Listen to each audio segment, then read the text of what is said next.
이 케이스는 앞선 사례와 달리 앞니 두 개의 배열이 상당히 많이 틀어져 있었던 경우였습니다. 또한 앞니 두 개에는 이미 충치가 진행되어 있었고 치료를 위해 삭제해야 하는 치질의 양도 적지 않은 상태였습니다.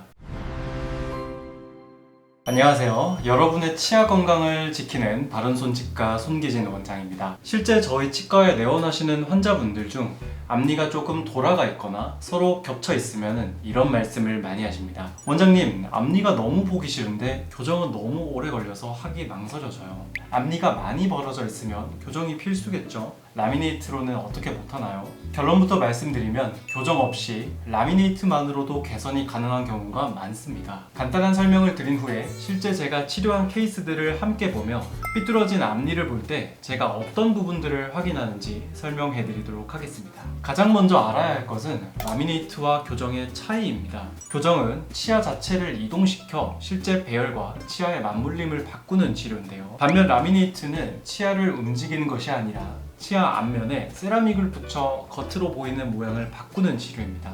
그래서 치아가 조금 삐뚤어졌다는 이유만으로 두 치료 중 하나를 선택하기에는 어렵습니다. 여러 기준에 부합하는가를 먼저 살펴봐야 하는데요. 예를 들어 치아가 안쪽으로 살짝 들어가 있다면 부족한 부분을 라미네이트로 보완해 주변 치아와 비슷한 위치에 있는 것처럼 보이게 만들 수 있습니다. 치아가 가볍게 회전되어 있어 정면에서 좁아 보이는 경우에도 모양을 조절해 조금 더 반듯하게 보이도록 만들 수 있습니다. 반면 치아가 입술 쪽으로 많이 튀어나와 있다면 이야기가 달라집니다. 튀어나온 치아를 안쪽에 들어가 보이도록 만들려면 치아 앞면을 많이 삭제해야 할 가능성이 있기 때문인데요. 치아가 심하게 겹쳐 있거나 회전된 경우도 마찬가지입니다. 겉모습만 맞추기 위해 무리하게 치아를 삭제한다면 자연 치아를 보존하는 방향으로 치료를 하는 것이 아니겠죠. 라미네이트 상담에서 중요한 것은 붙이는 재료의 종류만이 아닙니다. 원하는 모양을 만들기 위해 내 치아를 얼마나 삭제해야 하는지도 반드시 확인해야 합니다. 치아 표면에 범랑지를 충분히 남길 수 있다면 비교적 안정적인 접착을 기대할 수 있지만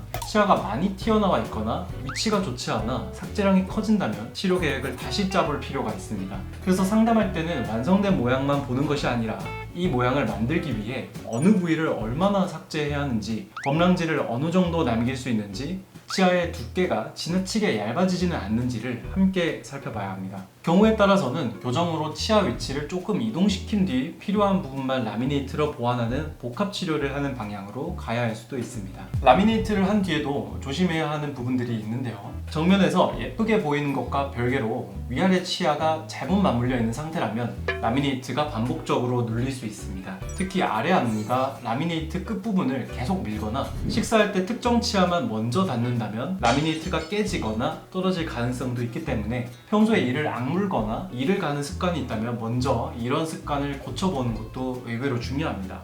또 나는 이갈이 안 해 라고 생각하시는 분들도 치아에 다른 흔적이 있거나 아침마다 턱이 뻐근하다면 나도 모르게 잠결에 이갈이를 하는 걸 수도 있기 때문에 이갈이가 심한 분이라면 라미네이트 치료 후에도 보호장치를 착용해야 합니다. 설명은 여기까지 드리는 걸로 하고 이제 실제 사례를 보여드리도록 하겠습니다. 자, 보시면 한쪽 앞니가 다른 앞니보다 약간 앞으로 나와 겹쳐져 있었고 잇몸이 내려가면서 블랙 트라이앵글도 눈에 띄게 이렇게 형성이 되어 있습니다. 다만 환자분께서는 치아 색상을 밝게 바꾸는 것보다 최대한 자연스러운 느낌으로 모양과 배열만 개선하기를 원하셨습니다.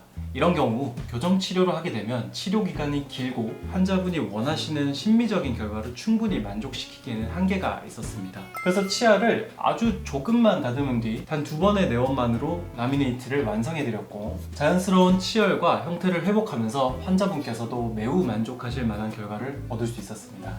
이 케이스는 앞선 사례와 달리 앞니 두 개의 배열이 상당히 많이 틀어져 있었던 경우였습니다. 처음에는 교정 치료를 권해드렸지만 환자분께서는 시간적인 여유가 없으셨고 예산 또한 제한되어 있어 다른 치료 방법을 함께 고민하게 되었습니다. 또한 앞니 두 개에는 이미 충치가 진행되어 있었고 치료를 위해 삭제해야 하는 치질의 양도 적지 않은 상태였습니다. 이런 점을 종합적으로 고려하여 앞니 두 개는 신경치료를 한 후 크라운으로 기능과 형태를 회복하고 양옆치아 두 개는 라미네이트를 적용하는 방향으로 치료 계획을 세웠습니다. 그 결과 색상과 형태를 자연스럽게 조화시키면서도 전체적인 치열이 훨씬 가지런해 보이도록 개선할 수 있었습니다. 교정을 하지 않고도 환자분의 시간적, 경제적 상황을 고려한 현실적인 치료 계획으로 만족스러운 심리적 결과를 얻었던 케이스입니다. 자, 이 환자분은 치아 자체의 크기가 비교적 작은 편이었고 치아 사이에도 자연스러운 공간이 존재하는 경우였습니다. 이러한 조건에서는 치아를 삭제하지 않고도 라미네이트를 통해 공간을 메우면서 이상적인 치아 크기와 비율을 만들어 줄 수 있습니다.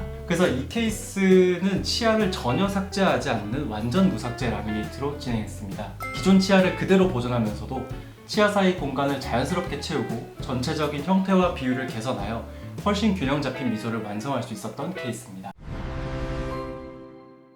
보여드린 케이스처럼 삐뚤어진 앞니는 경우에 따라 교정 없이 라미네이트로 심미적인 개선이 가능한 경우가 있습니다. 다만 라미네이트가 무조건 가능한 것은 아니며 치아가 틀어진 방향과 돌출 정도, 필요한 삭제량, 남길 수 있는 범랑질, 위아래 치아의 맞물림, 이갈이 습관까지 함께 봐야 합니다. 지금까지 교정하기가 힘들어 삐뚤어진 치아를 그냥 방치하신 분이 계시다면 오늘 영상이 도움이 되었길 바랍니다. 오늘 영상이 재밌으셨다면 좋아요와 구독, 알림 설정까지 부탁드리겠습니다. 지금까지 여러분의 치아 건강을 지키는 바른손치과 손기진 원장이었습니다.